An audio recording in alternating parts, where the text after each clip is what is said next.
Hey everyone, my name's Jennifer Dawson and I'm the lead organizer and founder of adventuresinOrganizing.ca. Before we get started with today's presentation, let me just share with you a few of my credentials and then we'll move on. I'm a certified AIOP professional organizer, a member of the Professional Organizers in Canada, a certified APSD homestager, a certified senior downsizing and move manager. I'm a member of the Institute for Challenging Disorganization, as well as a member of the APPO, the Association of Personal Photo Organizers. The presentation today is entitled, Got Photos? Get Organized. During the presentation, we're going to reflect on the caring and sharing of your personal images and your memorabilia. We'll look at what the current practices are and how we can safeguard your precious family photos for future generations.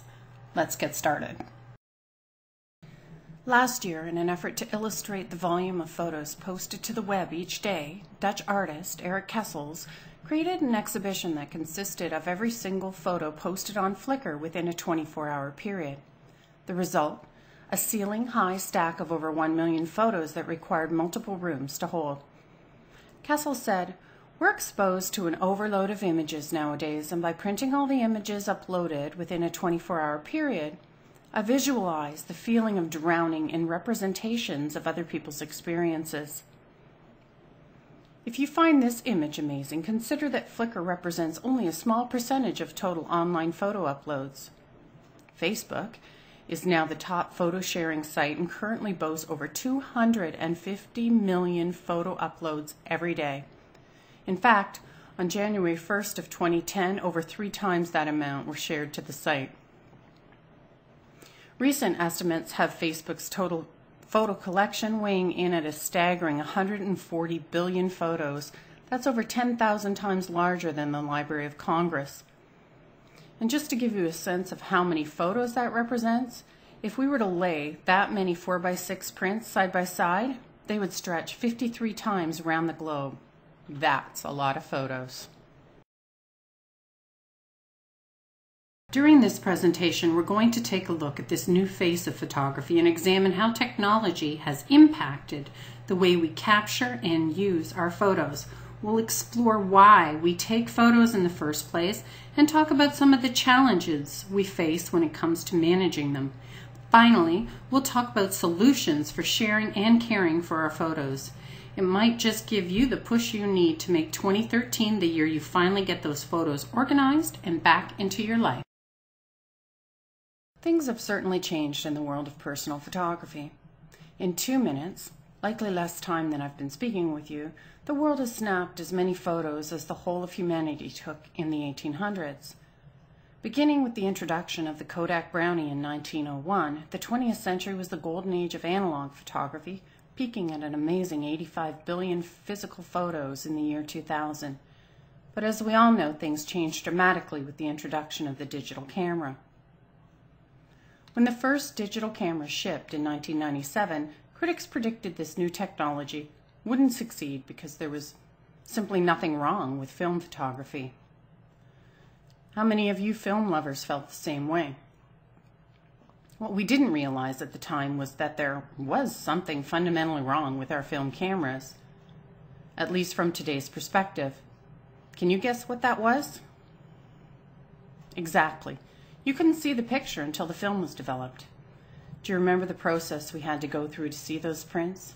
We'd drop the film off at the photo lab, wait a few days, then pay a substantial amount of money to see a few prints.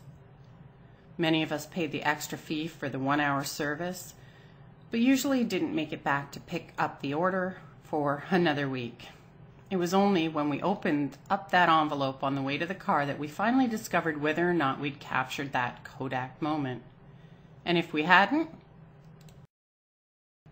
there was absolutely nothing we could do about it. How many of these photos do you have in your collection? Sharing our photos was also pretty inconvenient. It meant going through the same process all over again, only this time we had to find our negatives first.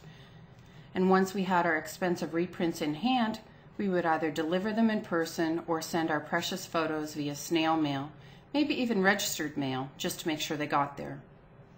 When digital cameras came along, we could magically see the images the second we captured them. We knew immediately whether or not we had captured that moment, and just to be sure, we took a few extras. Surprisingly, our new cameras didn't really fix the problem of photo sharing, at least not for all. Consumers were dealing with new technology, and a lot of people I knew still treated their memory cards like a roll of film. They would use it until it was full and then buy another one. I'm sure we can all relate to the frustration of trying unsuccessfully to upload images to an online printing site, or the challenge of sharing pictures with family members who weren't using high-speed internet. As wonderful as this new technology was, and in spite of all the potential it held for sharing, digital definitely had its downside, not the least of which was the sheer volume of images we're now dealing in. Gone are the days when we would faithfully develop those 4 precious rolls of film upon returning from vacation. Sure, we had a lot of great photos to choose from, but have you ever tried to show someone 1,500 pictures of your trip to Hawaii? We talked about the popularity of social media, but it didn't change our lives overnight either. People still had to use cables and printers to get their images from camera to their online profiles. What's really revolutionized our ability to share photos has been this: the camera phone. While earlier versions left something to be desired in terms of picture quality, today's new phones are equipped with cameras that are almost as good as our old standalones. What's more, these phones have gone far beyond just being the camera we've always had with us. We can use them to send, to receive, and to even look at our images. So our lives should be perfect, right? Ironically, all these advances in technology haven't got us as far along as we might have hoped. Yes, it's much easier to share our photos with others, but unfortunately, we now take our photos a bit for granted. Paul Worthington, a technology expert and editor of 6 site reports, suggested recently that our photos begin to lose their significance once they've served their purpose as a means of communication.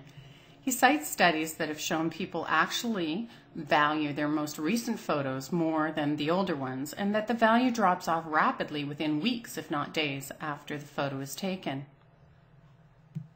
Can't help but think of the mom who just discovered her child's first year of photos has been lost because her computer has crashed, or how precious a photo becomes to us when someone we love dies. Our cluttered hard drives and lack of backup systems have left our photos at risk and vulnerable to being lost. Technical obsolescence is another issue that also threatens our memories. If you're not sure what I mean, just think of your family as 35mm movies, slides, old videos that can no longer be viewed with today's technology. While I believe that photos are for sharing, I'm convinced they're for remembering too. Digital photography has all but instilled a sense of disposable to our picture taking. I think we owe it to ourselves to take a good look at the situation today and decide how important our photos really are to us. Why did we take that photo in the first place? And what was it that we wanted to communicate with it? Are our photos important enough to do something now to ensure that they will still be available to us in the future? What do you think? Why do you take photos? We are a people of stories, and throughout history, people have used storytelling as a way to communicate and document their lives. Since the invention of the camera, people have been using photos to help them tell those stories. Our photos allow us to relive memories and to savor the relationships and experiences that we've shared with others. Those memories are important to us, to our children, and to our future generations. They ground us in who we are and give us a sense of belonging and significance.